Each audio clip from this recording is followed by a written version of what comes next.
G'day there guys, Markee here, relying on miracles but never believing in them. Welcome back to another episode of r/Am I the A-hole? Now if you love today's content, I want you to sit back, relax, chuck like on this video, sit down in the comments, and do whatever you want because I have just botched this introduction. Posted by user Weed Apartment, titled, Am I the A-hole for ruining Thanksgiving by blowing up on my sister? So, Thanksgiving was 2 days ago. And after dinner, I laid into my sister. We never got along, but she has always looked down upon me and always has to make snide remarks about my lifestyle. I don't get it. I have never tried to purposefully hurt her since we hit our adult ages, and I always tried to be kind and thoughtful, but she never wanted any of that. During family gatherings, she always has to bring up how I'm a stoner loser who would rather party than be here. I usually keep my mouth shut because I don't want to fight with her. All I wanted was for us to respect and love each other, but I guess she has different ideas of our relationship. This Thanksgiving, she started again after we ate, and I just had enough. I said something along the lines of, I've always tried to be kind and thoughtful of you, and always wanted us to be close and love each other. But now, I just don't fudging care. Since we both moved out, you have been nothing but a straight-up a-hole to me and always looked down upon me. I am fudging done with it. I will see you on the holidays to please Mom and Dad, but that's it. Stay out of my life. After I said that, I left. It felt incredible to finally stand up to her and her constant snide remarks and looking down of me. I got a call from her calling me a dick and how I ruined Thanksgiving. I answered because I thought that she was going to apologize, but when I realized it wasn't, I just flat out hung up. And she and my mum have been calling me non-stop, and I just flat out refused to answer either of them. I'll call my mum back when I'm ready, but I'm pretty much done with my sister. AITA? ETA, a bit of stuff is getting misconstrued. I paid my way through rehab. My parents took her money when I had a freak injury I almost died from, and I have never taken a dime from my parents since I moved out at 18. I guess you're not really trying to purposefully hurt her here. She's the one that was trying to purposefully hurt you by saying you're a stoner loser, even though you've been to rehab and you've made yourself better in that time. She kind of sucks for continually bringing that up, and I'm surprised it got this far down the line and no one has pulled her up on her actions. It's kind of surprising, but hey, I give you a free pass for having a go at her there, and, cutting her out of your life, as it seems you have. You don't deserve that negativity in your life, and what can you do at this point, besides blow up, move on, and recover? That's more than fine with me, OP. You're not an a-hole for blowing up. If that blow up was unwarranted, then yeah, you would have been, but I don't see it as being unwarranted in this situation. Not the a-hole. She started in on you after dinner. She chose to continue harassing you, and you finally stood up for yourself. And it sounds like you spelled it all out. You didn't ruin Thanksgiving. Don't let her categorize it that way for standing up for yourself. You didn't pick that fight, but you ended it and walked away. Read through the OP's other posts and comments, and in summary, ever since elementary, he's been a problem child, and their parents neglected his older sister because they had to spend all their time and attention on OP. OP was in a gang, a serious South Cali one, and his parents and sister were legit worried that he'd be shot. OP's parents dipped into his sister's college savings to help him out when he broke his neck and tore his ACL. Despite all that, OP still drops out of college, was an alcoholic, got his girlfriend pregnant, still smokes weed regularly. They also have a cousin who's in jail for drug possession and distribution, which also worries his sister. So nah, OP's definitely still the a-hole here. Sister seems to be a victim of OP and their parents. Yeah, seems like you're the a-hole to me. OP seems to think none of this long list of reasons his sister would be critical are valid. Being judgmental of a stoner gangbanger who screwed your family over seems pretty reasonable. To quote, I have never tried to purposefully hurt her since we hit our adult ages, was when I was wondering what damage he had done to her growing up, but holy crap, you're the a-hole OP. That sentence was a big red flag to me. Me too. gave me a gut "you're the a-hole" feeling, and made me wonder who the real instigator of the argument was. Lots of vague verbiage in this post. I'm pretty sure OP is trying to hide his fault from the internet. This is one of those situations that's impossible to judge without seeing and hearing all sides. Addiction wreaks havoc on families in devastating ways. To the person who needs help, it may look and feel like everyone who loves them is out to get them, and the stress of it all may actually cause families to become angry and bitter and say things that are regrettable. This sort of thing can't be sorted out with a simple who is and isn't the a-hole. They all need counseling. Update: am I the a-hole for ruining Thanksgiving by blowing up on my sister? Okay, so a lot happened after the whole blow up at Thanksgiving. I thought that was really it for our relationship, but I forgot my significant other was friends with her before she met me, and basically forced us to have a sit down. It was awkward as hell, but the resentment/anger we have for each other wasn't really there, because I exploded and left it all out in the open on Thanksgiving. So we talked, and took a good 5 to 10 minutes before anything really happened, when she explained how me being a junkie who screwed up my own chances, being in a gang, having our parents favor me, and them taking money out of her college bank account, and how it all made her feel. Hearing her say that made me feel bad, and I apologized for that, but also said I had no power in how my parents viewed us, and got her to agree that maybe our parents aren't really the best people who created some of the resentment and anger we have for each other, but I still took ownership for being an alcoholic and smoking weed. We made up, and I promised to give up weed because from what people in the comments said, yeah, that is pretty stupid of me to do. We didn't have a makeup hug or anything like that, but I gave her a heartfelt, "I'm sorry." She apologized too for saying a lot of mean crap to me during the holidays. While we aren't friends or anything and we're not close, a lot of the anger we have towards each other is pretty much all gone, and more of a mutual respect that we didn't have the best parents, and how there is no point in us being mad at each other, because we were just the kids and young adults in this situation. I would like to thank everyone who commented. It did open my eyes to my weed use and how that is dangerous. So I am 100% sober, and haven't been high in almost a month now, and going on 3 years sober too. In your original post, you didn't mention you were in a gang and took money out of her college savings. I don't like talking about the gang, and it was my parents who took the money out of her savings after I got injured. So you left the objectively most important parts of your history out of your post to make your sister look rational?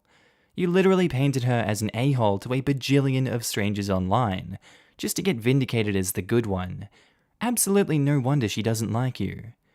Edit: it also doesn't matter that your parents took her money out. You let them. You took the money, and you apparently did not reimburse or help her in any way whatsoever afterwards. What? I was in the hospital and I had no control over how they paid for my surgery at all. I did pay her back, but she didn't want the money. How did you get injured? I was playing football and I hit my head on the ground and my neck twisted in the wrong way. Broke it in 3 different places along with a torn ACL. I was in and out of consciousness and I didn't know they took her money. She didn't tell me till I was 19 and I offered my college money but she didn't want it. Wait, you had college money too but they took hers? My parents aren't the best people. I apologized profusely for that to my sister before we gassed it out, and she wouldn't accept it and blamed me. Posted by user Martin and Marvin. Titled, "Am I the a-hole for visiting my ex in jail against the wishes of my girlfriend?" I live with my girlfriend Molly and have done for the past 2 years. I love her, and since we're both financially stable, we're thinking of starting a family together. My ex-girlfriend Amy is in jail. She worked in finance, pretty high up, already earning great money, but got involved in an illegal scheme to make easy money. Everyone involved has been jailed. I heard about this and thought it was a shame, but we haven't been together for 4 years, so I had no reason to reach out to her. That was until I received a letter from her in the post, where she told me that all of her family and friends had cut her off, and asking if I could be in contact with her purely as a friend so she had someone to talk to on the outside. I agreed and visited her today. Amy's family are upper-class types who are obsessed with their reputation, and so cut their criminal daughter off. Most of her friends are from the same professional circles as her, so they don't want to know her either. I'm her only friend outside the prison. She's a complete wreck of a person. When she saw me, she broke down in tears, as I'm the first person who's ever visited her. Amy doesn't belong in there at all. She's going out of her mind with boredom sitting in her cell. While she's been put on some courses, they are far below her capability. She has a degree in mathematics and numerous financial certifications, and they are only offering her very basic skills courses. She has to wear clothes that are usually over and undersized and have been worn by many others before. From what she's said, I think she's being bullied in there too. She said a lot of the other women don't like her because apparently she comes across as spoiled and snobby. After the visit, she hugged me and thanked me for coming, and I said I'd try to come once a month. Molly was okay with me seeing Amy beforehand, but when I got home she said she doesn't feel comfortable. She said if it was anyone else it would be okay, but the fact that I'm going out of my way for my ex frightens her. She asked me if I have feelings for Amy, which I don't. But that didn't satisfy her, and she said she wouldn't feel happy unless I stopped seeing Amy, which I said I wouldn't. I'm Amy's only friend. Why should I let her sit in that crap hole all alone when I can be there just as a friend to help her through it? Looking through this dynamic, I'm very much split between no a-holes here and everyone sucks here. It's kind of a triangle of like one's hurting the other one's hurting this one, and that one's hurting the next one. There's no good solution to this one. Everyone's hurting each other in one way, but they have to get their way whether they want it or not. The girlfriend of OP has it the worst, because who knows what OP's up to, we don't know his backstory, and we don't know his history with this girlfriend. We don't know if he's lying about the feelings or not, that's just what he's telling us and what he's telling her. I think everyone sucks here is the safest bet, leaning on maybe that OP is the a-hole. Don't know if the girlfriend is coming from a place of extreme jealousy, if she has a history of that, if she doesn't trust him, who knows? Don't have enough information, I'ma say everyone sucks here. I'm going to join the other commenter who went against the rest. You're the a-hole. Your current girlfriend is uncomfortable with you seeing your ex for good reason. If you're this forgiving of your ex's transgressions when talking to your girlfriend, it's very fair of her to be concerned. Amy is a criminal, and it's absolutely fair for her friends and family to refuse to support her through that. You seem to be willfully blind to that fact, which I'm sure is alarming to your girlfriend. I'm also going to second the idea of Amy falling in love with you. You're running some high risks here, and your girlfriend sees that. Amy's going to see you as her white knight, the reprieve from prison, where she rightfully is, and along with the fact of your previous relationship, will develop some form of serious attachment. I'd feel threatened if I was your girlfriend too. And dude, once a month? That's excessive. I'd say occasionally, on a relatively infrequent, semi-regular basis. Like, don't organize your plans around visiting your criminal ex. Only if it works out, and bring your girlfriend. I'm with your girlfriend on this one. It's towing the line for sure. Update. Am I the a-hole for visiting my ex-girlfriend in jail against the wishes of my current girlfriend? So, Molly and I sat down together and discussed everything. I understood why she was worried, and she understood why I didn't think it was right to leave Amy in that place alone. In the end, I took the advice of one of the comments on the original post. I asked Molly if she would come with me when visiting Amy. She was very apprehensive, but agreed. Things were obviously awkward at the beginning, but they started to chat and got along. Amy was just grateful to have someone come along, and Molly wasn't going to be rude, so they hit it off well. Amy opened up about what's happening with her. The place is incredibly run down. She's in a cell on the top floor, and the window is cracked, so it's absolutely freezing at night, and the prisons only supply a fairly thin blanket. It's overcrowded, and they're putting 2 people in cells built for 1. Amy has to share a tiny cell with a woman who doesn't like her and who controls the cell, hogging the TV and deciding when they turn the lights out and go to sleep. The food and clothes are awful, and in order to occupy herself, Amy must go to basic literacy and numeracy courses, which she's completely overqualified for. The alternative to that is sitting in her cell going mad with boredom. Amy was crying her eyes out, but tried to hide it because if the others see her, they'll think she's weak. She's not had any problems with anyone, but apparently some of the others make fun of her posh accent. Her parents, friends, or family haven't made any effort to contact her. Molly was an absolute star. She hugged Amy while she cried and reassured her. I wasn't expecting this at all, but was so proud. She said she'll be happy to be her friend if she needs one. They shared a few jokes too and chatted about fashion and things like that. Amy even promised she'd give her some of her designer stuff as a thank you when she gets out. In the end, Molly hugged Amy goodbye and promised we'd visit again. Later, Molly admitted that she was still a bit unsure over the fact that this was my ex, but she admitted that she could see how much Amy needs friends and people to support her. She thinks it's the right thing to do to see her as much as we can. Amy will be released in mid-2023, so we said we'd see her once every couple of months if we can. Thanks for the advice on the original post, very much appreciated. I would highly recommend contacting some of her friends or family. Find out if they cut her off just for being in jail or something else. If it's something else, you know to be on your guard. Even if she is a manipulator, she's not completely devoid of humanity and still deserves a little sympathy. With the reason for her being in jail being financial, it would not surprise me one bit if she screwed over a family member, and as a result, that is why the family is no longer in contact with her. So true. I befriended someone who committed a financial crime and was on probation, and justified it and seemed like she had changed.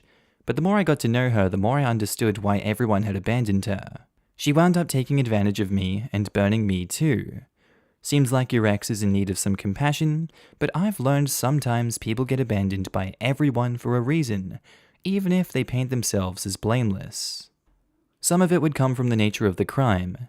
I work in the legal industry, and it's rather tightly knit. I would probably cut off contact just to protect myself professionally. What happened was, unfortunately, highly unethical.